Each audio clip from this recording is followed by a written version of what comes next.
जय हिंद दोस्तों, Vande Mataram. T reaction में आप सभी का फिर से एक बार स्वागत है। आज हम एक और वीडियो लेकर आए, लेकिन हम पाकिस्तानी नहीं, इंडियन की जो वीडियो है उस पर रिएक्शन करेंगे।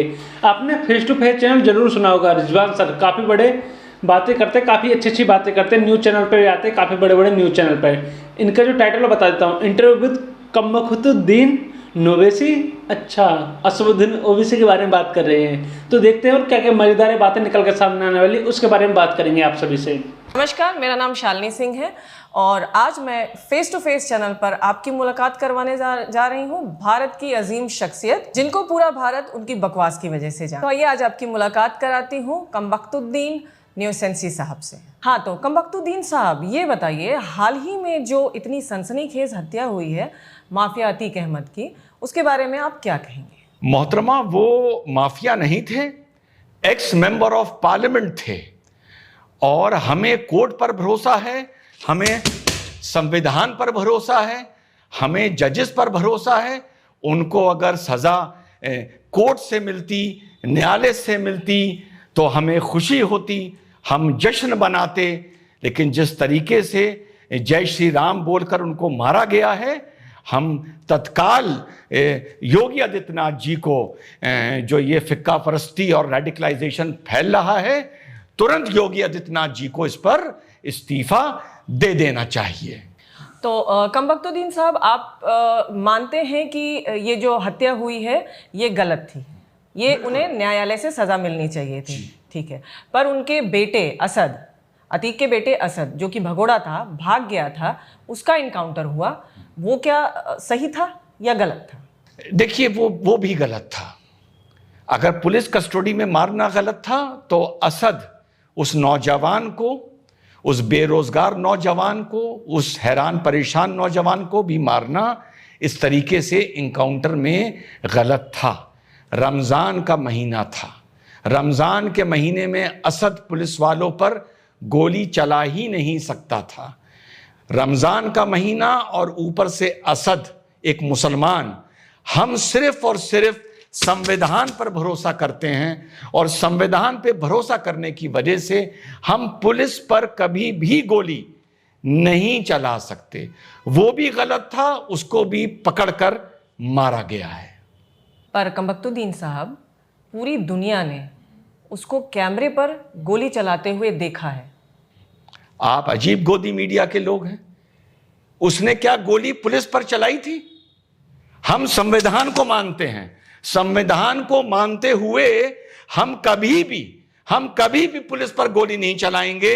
क्या आपने देखिए, यही बातें जो निकल के सामने आती है ना, इससे कॉमेडी भारत में बढ़ जाती है। असदुद्दीन ओवैसी को आप सब लोग जानते हैं, पाकिस्तान में तो काफ़ी ज़्यादा सुना जाता है। देखिए, ये हर बात पर संविधान को ले आते हैं, लेकिन जब अपने ऊपर बात आती है ना, उस समय पर न्यायपालिका को नहीं मानते हैं। लेकिन और इनकी एक खास आदत है, हिंदू के बारे में कुछ भी हो जाए नहीं बोलेंगे, लेकिन अगर मुसलमान को कुछ भी हो जाए तुरंत बोलेंगे। मुसलमान वोट पाना चाहते हैं, लेकिन हिंदुस्तान के लोग भी दिमाग रखते हैं अपने पास। तो जो दोहरा रवैया अपनाते हैं ना असदुद्दीन ओवैसी साहब, इस वजह से उनकी वोटें आती ही नहीं हैं, कुछ नहीं कर पाते हैं। हर प्रदेश में जाकर चुनाव लड़ते हैं, लेकिन जीत ही नहीं पाते हैं। असद बेटे को, उस नौजवान को, उस सीसीटीवी में क्या पुलिस पर आपने उसे गोली चलाते हुए देखा है? आप बताइए। आप बदनाम कर रहे हैं उस बच्चे को। क्या आपने उसे पुलिस पे गोली चलाते हुए देखा था? जब हम संविधान पर यकीन रखते हैं तो हम कभी भी पुलिस पर गोली नहीं चलाएंगे, और किसी ने उसे पुलिस पर गोली चलाते हुए नहीं देखा। लेकिन सर, बम से मरते पुलिस वालों को तो पूरी दुनिया ने देखा। बम असद ने मारा था? बम असद ने नहीं मारा था। आप मुझसे ये पूछने आई थी, आपने बताया था कि अतीक और असद पर आप मेरा इंटरव्यू करेंगी। गुड्डू मुस्लिम ने क्या किया है मैं नहीं जानता, पर बेटे ने, बच्चे ने, असद ने पुलिस पर बम नहीं मारा, क्योंकि असद भी संविधान पर यकीन करता था। सर, जैसा आपने बताया कि अतीक के मामले में आप न्यायालय के फैसले का सम्मान करते हैं, तो क्या असद सरेंडर कर देता तो आप उसको भी यही सलाह देते कि उसे सरेंडर कर देना चाहिए था? न्यायालय पर हमें भरोसा नहीं है। इसी न्यायालय ने ही एक नौजवान को, बेगुनाह को, अफजल गुरु को फांसी दी थी। तो चाहे पुलिस कस्टडी में कोई मरे, चाहे जंगल में एनकाउंटर में कोई मरे, और चाहे न्यायालय अफजल गुरु को फांसी दे। अफजल हम शर्मिंदा हैं, उसके कातिल अभी तक जिंदा हैं। किसी को भी नहीं मरना चाहिए। हमें न्यायालय पर पूरा भरोसा है, पर वो तब तक है जब तक न्यायालय में हम जाएं और न्यायालय हमें रिलीफ दे दे और हमारी बात मान ले। अगर न्यायालय हमारी बात नहीं मानता तो हमें न्यायालय पर भरोसा नहीं है। अतीक के मामले में हम ये कहेंगे कि हमें न्यायालय पर भरोसा था, सजा न्यायालय को देनी चाहिए थी। असद के मामले में हम ये कहेंगे कि जंगल में भी इनकाउंटर नहीं होने चाहिए। आप समझ रहे हो बातों को? सर तो धो के मार रहे हैं असदुद्दीन ओवैसी को और जितने पॉलिटिशियन हैं हमारे उनको। देखिए क्या ये बात बोल रहे हैं, आप समझिए। बोल रहे हैं कि इकोसिस्टम हमारा है सारा। पुलिस में अगर जज ने सज़ा सुना दी, विक्टिम को सज़ा सुना दी तो जज ने गलत करा, कोर्ट ने सज़ा सुना दी तो गलत करा। अगर पुलिस वालों ने उनको गिरफ्तार कर लिया और कोर्ट के सामने दे दिया तो गलत करा। अगर एनकाउंटर कर दिया तो गलत करा। तो करना क्या चाहिए? छोड़ देना चाहिए खुला आज़ाद। और मैं आप सभी को बता दूं, असदुद्दीन ओवैसी इतना क्यों भड़क रहे थे। आप सभी जानते हैं कि जो उनकी असद था वो भी पार्टी से लड़ने की कोशिश करने वाला था, असदुद्दीन ओवैसी की पार्टी से। जो अतीक की वाइफ थी उन्होंने पर्चा भरा था असदुद्दीन ओवैसी की पार्टी से, इसलिए इनको कुछ ज़्यादा ही दर्द हो रहा था। काफ़ी सारी वीडियो वायरल हो रही थी। बोला था कि मैं पूरी रात सोया नहीं इस मामले को सुनकर, जो अतीक वाला मामला हुआ था उसको लेकर। और अफजल गुरु के मामले में आप गोदी मीडिया से हम यही कहेंगे कि न्यायालय को किसी को भी फांसी नहीं देनी चाहिए। कुल मिलाकर न्यायालय वो करे जो हम चाहते हैं। जैसा कि संविधान कहता है, भारत सेक्युलर मुल्क है, न्यायालय को हमारे हिसाब से चलना। यही बोलते हैं कि न्यायालय को हमारे साथ चलना पड़ेगा। अगर किसी को सजा दे दी तो गलत दे दी, किसी को कुछ बोल दिया तो गलत बोल दिया। तो और आपको एक खास बात बताता हूँ, मैं सिंपल और खास बात बताता हूँ। काफ़ी रसूखदार आदमी था और आपको एक खास जानकारी दे दूँ, जितने उन्होंने मुस्लिम मारे ना उससे कम ही हिंदुओं की प्रॉपर्टी छीनी है या हिंदुओं को मारा है। आप समझिए उन्होंने काफ़ी ज़्यादा मुस्लिमों के ऊपर भी अत्याचार करे थे अतीक अहमद ने। प्रॉपर्टी कब्जा करना, नेताओं के साथ उठना बैठना और भी काफ़ी कुछ था। लेकिन जो बातें निकल के सामने आई और जो मीडिया ने छापा है प्रोपोगेंडा, आपको समझा रहा हूँ, एक्स MP लिखा है, लेकिन ये नहीं लिखा कितना बड़ा आतंकी था, कितने लोगों का इसने मर्डर करा, कितने केसेस चल रहे थे। ऐसा कुछ नहीं लिखा मीडिया ने। असदुद्दीन ओवैसी साहब हैं, इनका भी दोहरा रवैया निकल कर सामने आता है। अपना जो मुद्दा है उसको भूलने की कोशिश करते हैं मुसलमान पॉइंट लेकर, लेकिन भारत के लोग काफ़ी ज़्यादा समझदार हैं और समझ जाते हैं सारी बातों को। तो कमबख्तुद्दीन साहब, आप मुझे ये बताइए कि आप संविधान पर भरोसा करते हैं, न्यायालय पर भरोसा करते हैं, पुलिस पर भरोसा करते हैं, आप किस पर भरोसा करते हैं? किस प्रकार से न्याय किया जाए? It's a matter of our choice. हमारी जब चॉइस होगी हम संविधान पर भरोसा करेंगे, जब चॉइस होगी हम कुरान पर भरोसा करेंगे, जब चॉइस होगी हम न्यायालय पर भरोसा करेंगे, और जब चॉइस होगी हम न्यायालय पर भरोसा नहीं करेंगे। हमें संविधान पर यकीन है, संविधान सेक्युलर है और यह सेक्युलर संविधान हमें इसकी इजाजत देता है। तो सर ये बताइए कि माफिया अतीक के साथ और उसके परिवार के साथ जो कुछ भी हुआ है वो गलत हुआ? आप माफिया अतीक ना बोलिए, उसको x Muslim member of parliament बोलिए। पहले आप ये बोलिए, वरना मैं इंटरव्यू छोड़ के जा रहा हूं, मैं अभी चला जाऊंगा उठ के। ठीक है सर, आप जैसा कहें। तो जो ये एक्स मेंबर ऑफ पार्लियामेंट है, x Muslim member of parliament के साथ जो भी हुआ वो गलत हुआ, नाइंसाफी हुई उनके साथ, उनके परिवार के साथ। बहुत बड़ी नाइंसाफी हुई है, लोकतंत्र का कत्ल हुआ है, संविधान का कत्ल हुआ है जिस पर हम भरोसा रखते हैं। महात्मा गांधी के सपनों का कत्ल हुआ है, अंबेडकर साहब के सपनों का कत्ल हुआ है। देखिए इसी के बारे में आप सभी से बात कर रहा था और मैं आपको न्यूज़ की कटिंग लगा दूंगा, BBC की, अल जजीरा और भी काफ़ी सारे न्यूज़ पोर्टल्स की मैं आपको कटिंग लगा दूंगा और बताऊंगा, उसमें दिखाऊंगा हेडलाइन क्या लिखी हुई है, एक्स मुस्लिम एक्स MP, लेकिन कहीं पे ये नहीं लिखा कि इसने कितने लोगों को मर्डर करा है, कितना क्या कुछ करा है। ये प्रोपोगेंडा फैलाने वाली बातें हैं सारी। और ये हिंदुस्तान के जो लोग बैठे हुए हैं ना, कुछ लोग यही काम करने में लगे रहते हैं, हिंदुस्तान को खराब करने की कोशिश करते रहते हैं। लेकिन आपको मैं सही बात बता देता हूँ, कुछ गिने चुने लोग हैं हिंदुस्तान के अंदर, इतने समझदार लोग रहते हैं कि जैसे एक अतीक अहमद जैसा बाहुबली को मारा भी जाता है ना तो सरकार की तारीफ की जाती है। लेकिन हाँ, मैं भी मानता हूँ कि कुछ गलतियाँ हुई हैं सरकार से, उसको कोर्ट सज़ा देती तो ज़्यादा बेहतर होता, ना कि वो मारा जाता ऐसे मारा गया तो थोड़ी बहुत सरकार की भी आशंका उठती कि इतना ये लापरवाही कैसे हो गई है। लेकिन चलो जो हो गया वो हो गया, सरकार तो काम अच्छा ही कर रही है ना एक तरह से देखा जाए तो।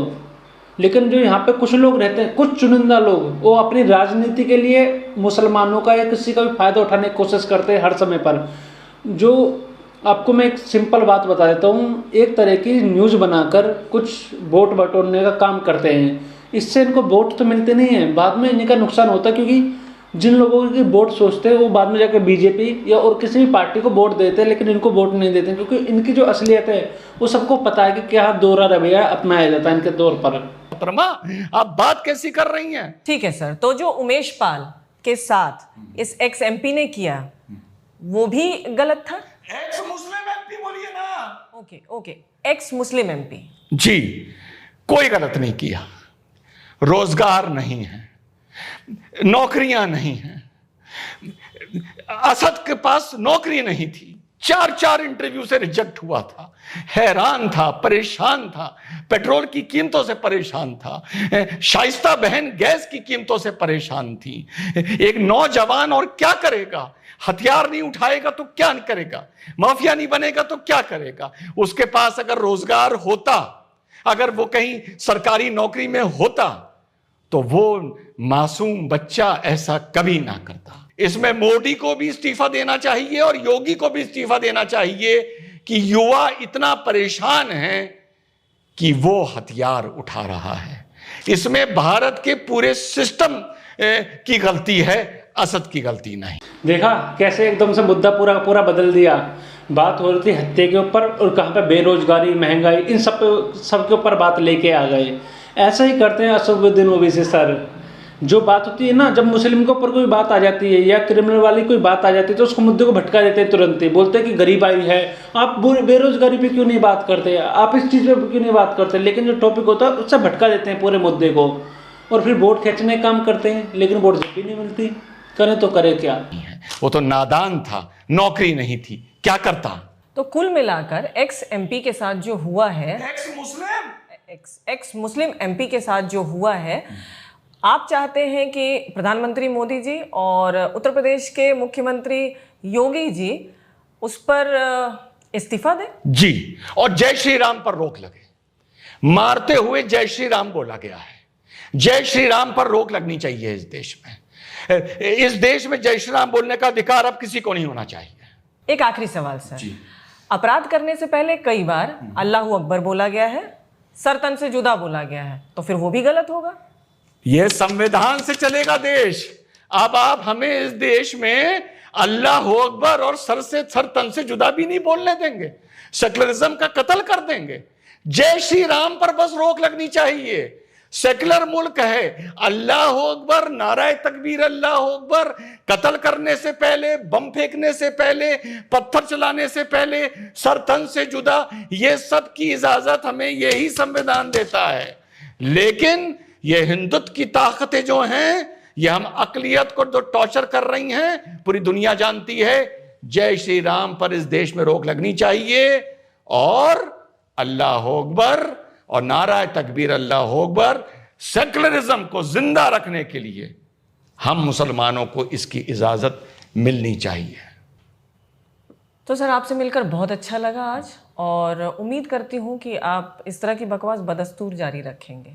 जी शुक्रिया। आई थिंक आप सभी को सुनकर भी काफ़ी ज़्यादा मजा आया होगा। और ऐसी ही बातें करते हैं चिराग वाली, जिसे सुनकर कोई दिमाग थोड़ा हिल जाता है लोगों का, सोचते हैं कि बोल क्या रहे हैं। देखिए, हिंदुओं की बात नहीं है यहाँ पे, या मुस्लिमों की बात की नहीं है।